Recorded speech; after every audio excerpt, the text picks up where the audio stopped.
Hello my all 9th class students, welcome to this class.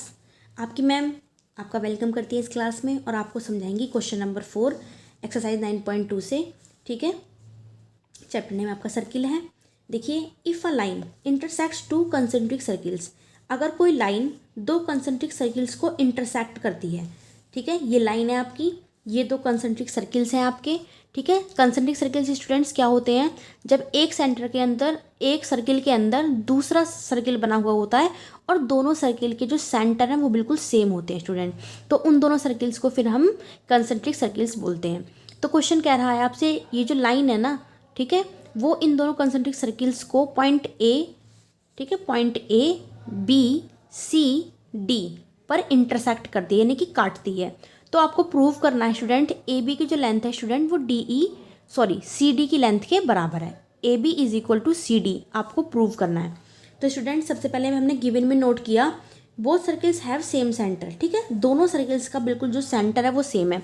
हालांकि इस concept का यहाँ पे कुछ यूज़ नहीं होगा, बट आपको नॉलेज होनी चाहिए कि हमारे पास हमें क्या पता है। ठीक है ना, वो हमने यहाँ पे मेंशन कर दिया। कंस्ट्रक्शन में स्टूडेंट्स क्या किया कि सेंटर से हमने एक परपेंडिकुलर ड्रॉ किया इस पूरी लाइन ए डी के ऊपर और बी सी के ऊपर। ठीक है ना, बी सी जो है वो छोटे वाले सर्किल का पार्ट है और ए डी जो है वो पूरे होल सर्किल यानी कि बड़े वाले सर्किल का एक लाइन है, कोड है। ठीक है ना स्टूडेंट, तुमने ओ ई से दोनों पे ही परपेंडिकुलर ड्रॉ कर दिया। ठीक है, टू शो में हमने यहाँ पे मेंशन कर दिया, हमें A B is equal to C D prove करना है। चलते हैं प्रूफ की तरफ। हमने लिखा है स्टूडेंट, ये जो ओ ई है वो परपेंडिकुलर है बी सी के ऊपर।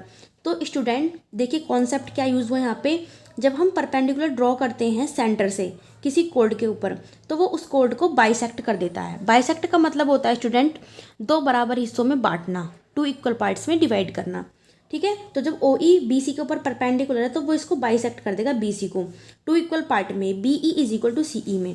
ये जो ओ ई है वो बी सी को बाइसेक्ट कर देगा B E is equal to C E में। एंड देन सिमिलरली हमने लिखा जो ओ ई है वो ए डी के ऊपर भी तो परपेंडिकुलर है। ठीक है ना, तो ओ ई जो है वो परपेंडिकुलर है ए डी के ऊपर। ठीक है, और ये जो ओ ई है वो ए डी को बाइसेक्ट कर देगा अकॉर्डिंग टू दिस कॉन्सेप्ट।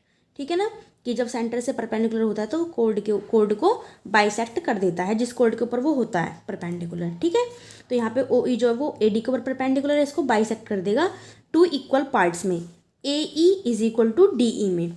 तो स्टूडेंट हमने इस रिजल्ट को फर्स्ट माना, इसको सेकंड माना। अब रिजल्ट सेकंड में से हम रिजल्ट फर्स्ट को माइनस कर देंगे और फिर हमको हमारा रिजल्ट यहाँ पे मिल जाएगा। तो हमने फर्स्ट रिजल्ट को यहाँ पे मेंशन किया, A is equal to D E. फिर जस्ट इसके नीचे हमने दूसरे वाले रिजल्ट को, ठीक है, यहाँ पे हमने लिख दिया और दोनों को फिर माइनस कर दिया। ठीक है, तो A E minus B E is equal to D E minus C E. A E में से बी ई जाएगा तो ए बी, डी ई में से सी ई जाएगा तो सी डी। कैसे? देखिए इतने पे फोकस कीजिए आप। अगर आप ए ई में से इस वाले पार्ट बी ई को माइनस करेंगे तो आपके पास ए बी तो बचेगा स्टूडेंट्स। इतने में से अगर इतना माइनस करेंगे तो आपके पास इतना बचेगा ए बी, यहाँ पे हमने लिख दिया। ठीक है, वैसे आप यहाँ पे फोकस कीजिए डी से लेके ई तक की पार्ट पे। जब आप डी ई में से सी ई को माइनस कर देंगे तो आपके पास सी डी तो बचेगा स्टूडेंट, ये हमने यहाँ पे लिख दिया। यही हमको चाहिए था स्टूडेंट। ठीक है, ये हमको चाहिए था, ये हमने यहाँ पे प्रूव कर दिया। तो स्टूडेंट्स ये क्वेश्चन बहुत ज़्यादा सिंपल था, बस आपको यहाँ पे इस कॉन्सेप्ट का यहाँ पे यूज़ करना है। याद रखना, मैं दोबारा इसको एक्सप्लेन कर रही हूँ। जब हम सेंटर से किसी लाइन के ऊपर या किसी कोड के ऊपर, ठीक है, कुछ भी बोलें आप, परपेंडिकुलर ड्रॉ करते हैं तो वो परपेंडिकुलर उस लाइन को टू इक्वल पार्ट्स में डिवाइड कर देता है। इसी कॉन्सेप्ट का इस क्वेश्चन में यूज़ हुआ।